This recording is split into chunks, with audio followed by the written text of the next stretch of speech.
बिस्मिल्लाहिर्रहमानिर्रहीम। अस्सलाम वालेकुम। मैं हूं आपका ट्यूटर ज़ीशान अशरफ और आप देख रहे हैं हमारा YouTube channel tutor Zeeshan online. उम्मीद है कि आप सब लोग खैरियत से होंगे। इस वीडियो लेक्चर के अंदर मैं आपको यूनिवर्सिटी के सेमेस्टर रूल्स या जिनको सेमेस्टर गाइडलाइंस भी कहते हैं तफसील के साथ बताने वाला हूं कि सेमेस्टर रूल्स के अंदर वो कौन से पॉइंट्स हैं जिनका स्टूडेंट को अच्छे तरीके से मालूम होना चाहिए जब कोई स्टूडेंट किसी भी यूनिवर्सिटी के अंदर एडमिशन लेता है। कोई भी इदारा अपने काम करने वालों के लिए कुछ रूल्स रेगुलेशन सेट करता है। यूनिवर्सिटी भी एक ऑटोनमस बॉडी है, तो यूनिवर्सिटी के अंदर भी रूल्स और रेगुलेशन सेट होते हैं। हर यूनिवर्सिटी के अपने रूल्स और रेगुलेशन है। थोड़ा बहुत फर्क उनके अंदर हो सकता है, लेकिन मेजोरिटी यूनिवर्सिटीज के रूल्स और रेगुलेशन एक जैसे ही हैं। यूनिवर्सिटी एक ऑटोनमस बॉडी है जो अपने रूल्स और रेगुलेशन खुद सेट करती है। ऑटोनमस मीन एक ऐसा खुद मुख्तार इदारा जो अपने तमाम के तमाम फैसले खुद करता है और कोई उसके फैसलों के अंदर मुदाखलत नहीं करता, कोई उसके फैसलों को चैलेंज नहीं करता। जब भी कोई स्टूडेंट किसी यूनिवर्सिटी के अंदर एडमिशन लेता है, उसको उसके सेमेस्टर रूल्स के मुतालिक तफसील के साथ पता होना चाहिए। अगर उसको यूनिवर्सिटी के सेमेस्टर रूल्स का बखूबी इल्म होगा तो वो बहुत सारी परेशानियों से बच जाएगा। उसको पता होगा कि यूनिवर्सिटीज के अंदर एकेडमिक एक्टिविटीज किस तरह से परफॉर्म होंगी। आप जिस यूनिवर्सिटी के अंदर पढ़ रहे हैं उसके सेमेस्टर रूल्स उसकी वेबसाइट के ऊपर मौजूद होंगे। अगर यूनिवर्सिटी की वेबसाइट के ऊपर सेमेस्टर रूल्स अवेलेबल नहीं है तो प्रोस्पेक्टस के लास्ट के ऊपर सेमेस्टर रूल्स तफसील के साथ मौजूद होंगे। कोई भी स्टूडेंट प्रोस्पेक्टस के लास्ट के ऊपर उस यूनिवर्सिटी के सेमेस्टर रूल्स को तफसील के साथ पढ़ सकता है। सेमेस्टर रूल्स के चंद एक पॉइंट्स को मैं आपके सामने तफसील के साथ एक्सप्लेन करता हूं। सेमेस्टर रूल्स और सेमेस्टर गाइडलाइंस। सेमेस्टर रूल्स को वन बाय वन करके आपके सामने एक्सप्लेन करता हूं। सबसे पहला पॉइंट, स्केड्यूल ऑफ सेमेस्टर्स। किसी भी यूनिवर्सिटी के अंदर दो रेगुलर सेमेस्टर होंगे, एक स्प्रिंग सेमेस्टर है और दूसरा फॉल सेमेस्टर है। फॉल सेमेस्टर सितंबर या अक्टूबर के अंदर स्टार्ट होता है, जबकि स्प्रिंग सेमेस्टर जनवरी या फरवरी के अंदर स्टार्ट होता है। दोनों सेमेस्टर यके बाद दीगरे शुरू होंगे और ज्यादा से ज्यादा दोनों सेमेस्टर्स के अंदर 1 से 2 हफ्तों की ब्रेक होगी और ये दोनों सेमेस्टर्स 16 से 18 वीक के ऊपर मुश्तमिल होंगे, जिनमें 16 वीक की स्टडी है और 1 से 2 वीक एग्जाम और रिजल्ट प्रिपरेशन के लिए होंगे। उसके बाद एक सेमेस्टर समर सेमेस्टर है जो नॉर्मली 2 मंथ के ऊपर मुश्तमिल होता है। इसकी टाइम ड्यूरेशन तो छोटी है, लेकिन इसके अंदर कंटेंट आर पूरे के पूरे कवर होते हैं। डेली बेसिस के ऊपर क्लासेस होती हैं, इसके अंदर काम डबल हो जाता है। समर सेमेस्टर के अंदर बहुत कम कोर्सेज ऑफर किए जाते हैं। Second point is workload. Workload से मुराद स्टूडेंट कितने क्रेडिट आवर्स सेमेस्टर के अंदर रजिस्टर कर सकता है। नॉर्मली एक स्टूडेंट को 15 से 18 क्रेडिट आवर का वर्कलोड रजिस्टर करवाना होता है। अगर उसका सीजीपीए अच्छा है तो वो 18 क्रेडिट आवर रजिस्टर करवा सकता है, लेकिन अगर स्टूडेंट का सीजीपीए इतना अच्छा नहीं है, 2.0 से बिलो है, 1.5 है, तो मैक्सिमम 12 से 15 क्रेडिट आवर हो सकते हैं। और अगर उसका सीजीपीए 1.5 से भी बिलो है तो हो सकता है उसको मैक्सिमम 12 क्रेडिट आवर्स ऑफर किए जाएं। क्रेडिट आवर का वर्कलोड स्टूडेंट के सीजीपीए के ऊपर डिपेंड कर रहा होता है। जितना अच्छा स्टूडेंट का सीजीपीए होगा उतने ही वो क्रेडिट आवर रजिस्टर कर सकता है। उसके बाद देखते हैं कोर्स एड ड्रॉप और विथड्रॉ। हर यूनिवर्सिटी के अंदर जब भी कोई सेमेस्टर स्टार्ट होगा उसके फर्स्ट 2 वीक्स के अंदर हर स्टूडेंट अपने कोर्सेज को एड ड्रॉप करवा सकता है। एड ड्रॉप के पीरियड के बाद कोर्सेज फाइनलाइज हो जाएंगे और कोई भी कोर्स ना ऐड होगा और ना ड्रॉप होगा।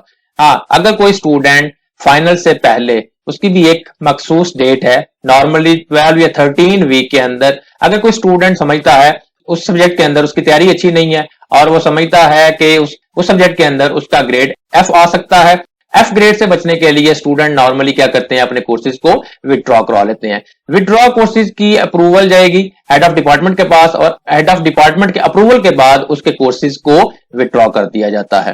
उसके बाद देखते हैं रिपीटिंग कोर्सेज। कोई भी स्टूडेंट किसी कोर्स के अंदर फेल हो गया या उसने उस कोर्स को विथड्रॉ करवा दिया या उस कोर्स के अंदर उसका ग्रेड कम था और वो स्टूडेंट उस कोर्स को रिपीट करना चाहता है तो वो किसी भी सेमेस्टर के अंदर रिपीट कर सकता है, लेकिन यूजुअली इसके लिए समर सेमेस्टर रखा जाता है। समर सेमेस्टर के अंदर कोर्सेज को रिपीट करवाया जाता है। रेगुलर कोर्सेज के अंदर पहले ही वर्कलोड बहुत ज्यादा होता है, 15 से 18 क्रेडिट आवर का वर्कलोड ऑलरेडी मौजूद होता है। बड़ा मुश्किल है स्टूडेंट के लिए कि रेगुलर सेमेस्टर के अंदर अपने प्रीवियस कोर्सेज को रिपीट करे। इसलिए समर सेमेस्टर ऑफर इसी वजह से किया जाता है कि अगर किसी स्टूडेंट के कोर्सेज रिपीट होने वाले हैं या उसने कुछ इंप्रूव करना है तो वो समर सेमेस्टर के अंदर उसको इंप्रूव कर सकता है। बहुत कम ऐसी सिचुएशन में कि जब स्टूडेंट का टाइम पीरियड मुकम्मल हो रहा होता है और उसका सीजीपीए कम है, वो किसी कोर्स को इंप्रूव करना चाहता है, तो ऐसी सूरत के अंदर रेगुलर सेमेस्टर के अंदर भी उसको अलाउ किया जा सकता है कि वो अपने कोर्स को रिपीट कर सके। Fifth point is class attendance. Her student के लिए लाजमी है कि वो अपनी क्लास और अपनी लैब के अंदर अटेंडेंस को मुकम्मल करे। कोर्सेज के लिए और लैब वर्क के लिए एटलीस्ट 75% अटेंडेंस लाजमी है। हर एक कोर्स वो लैब के बगैर है या ऐसा कोर्स जिसके साथ लैब है, दोनों क्लास और लैब के अंदर स्टूडेंट की 75% अटेंडेंस मुकम्मल होनी चाहिए। अगर किसी स्टूडेंट की अटेंडेंस 75% से बिलो है, 5% का मार्जिन एचओडी की तरफ से मिल सकता है, वो भी ऐसी सूरत में कि अगर उसके पास कोई वैलिड रीजंस है, और 5% का मार्जिन डीन की तरफ से मिल सकता है। इसके अलावा अगर कोई बहुत खास कुछ वजूहात हैं, बहुत ही जेन्युइन रीजन है और अटेंडेंस बिलो है, तो ऐसी सूरत हाल के अंदर वाइस चांसलर अपनी पावर को यूज करके उस स्टूडेंट को कंपनसेट कर सकता है। लेकिन ऐसी बहुत कम चांसेस हैं कि वाइस चांसलर आपकी एप्लीकेशन को देखे और उसको अप्रूव करे। अगर किसी स्टूडेंट की अटेंडेंस 75% से बिलो है और 10% का मार्जिन भी उसको फुलफिल नहीं कर पा रहा, तो ऐसी सूरत के अंदर उसका ग्रेड एफ आ जाएगा, उसको फाइनल एग्जाम के अंदर बैठने की इजाजत नहीं मिलेगी, वो स्टूडेंट अपने कोर्स को रिपीट करेगा। उसके बाद देखते हैं 6 point, exam and evaluation. At the end of every semester, her semester के लास्ट के ऊपर फाइनल एग्जाम लिया जाएगा। सेमेस्टर के दौरान mid term, assignments, quizzes, presentation, lab work, ये सारी की सारी चीजें भी मौजूद होंगी। लेकिन हर सेमेस्टर के लास्ट के ऊपर फाइनल एग्जाम, जो कि 40 से 50% के ऊपर मुश्तमिल होगा, जरूर कंडक्ट होगा। टीचर ही पेपर को चेक करेगा और उसके बाद रिजल्ट को अपलोड करेगा। हर कोर्स के अंदर उसकी वेटेज मुख्तलिफ हो सकती है, ये कोर्स टू कोर्स डिपेंड करता है। कुछ कोर्सेज लैब के साथ होते हैं, उनकी वेटेज कुछ डिफरेंट है। कुछ कोर्सेज जिनके साथ प्रैक्टिकल नहीं है, उनकी वेटेज डिफरेंट है। थोड़े बहुत मार्जिन के साथ ये डिफरेंसेस हो सकते हैं, लेकिन ज्यादातर एक पॉलिसी आएगी जिसके अंदर mid term, final term, presentation और सेशन के मार्क्स मेंशन होंगे। टीचर थोड़ा बहुत उसके अंदर अपनी मर्जी से कोर्स टू कोर्स चेंजिंग कर सकता है। उसके बाद देखते हैं ग्रेडिंग सिस्टम। सेमेस्टर रूल्स के अंदर ग्रेडिंग सिस्टम मौजूद होगा जो जीपीए की बेस के ऊपर होगा, जिसके अंदर तमाम पॉइंट्स विद ग्रेड्स अवेलेबल होंगे और स्टूडेंट को उन पॉइंट्स की बेस के ऊपर ही ग्रेड्स असाइन होंगे।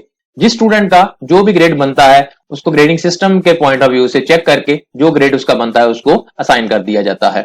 आप उसको देख सकते हैं कि कितने मार्क्स के ऊपर आपको ए ग्रेड मिलेगा और कितने मार्क्स के ऊपर बी प्लस है, तमाम ग्रेड उसके अंदर मेंशन होंगे। उसके बाद देखते हैं unfair means or cheating cases. Unfair mean cases वो केसेस जो एग्जाम के दौरान चीटिंग करते हुए सामने आए हैं। कोई भी स्टूडेंट चीटिंग करते हुए पकड़ा जाए तो ऐसी सूरत के अंदर उसका केस कमेटी को रेफर कर दिया जाता है। फिर जो कमेटी है वो उसके केस को देखेगी, स्टूडेंट को बुलाएगी, उसका पॉइंट ऑफ व्यू लेगी और जो एविडेंस उससे बरामद हुए हैं उसकी रोशनी के अंदर अपना फैसला करेगी। बाज़ औक़ात केस की इंटेंसिटी इतनी ज्यादा नहीं होती तो सिंपल ये हो सकता है कि उसका पेपर कैंसिल कर दिया जाए या उसके मार्क्स डिडक्ट कर दिए जाए। लेकिन अगर उसके केस की इंटेंसिटी ज्यादा है और उससे बरामद होने वाला मटेरियल भी बहुत रेलिवेंट है तो ऐसी सूरत के अंदर उसका जो फाइनल का एग्जाम है वो कैंसिल हो सकता है। और अगर स्टूडेंट का बिहेवियर एग्जामिनर के साथ अच्छा नहीं था और केस की इंटेंसिटी बहुत ज्यादा है तो ऐसी सूरत के अंदर स्टूडेंट को स्टक ऑफ भी किया जा सकता है और ज्यादा से ज्यादा स्टूडेंट को रेस्टिकेट भी किया जा सकता है। बहरहाल कमेटी जो भी फैसला करेगी उसका फैसला फाइनल होगा। उसके बाद देखते हैं सेमेस्टर फ्रीज। सेमेस्टर फ्रीज से मुराद स्टडी लीव है।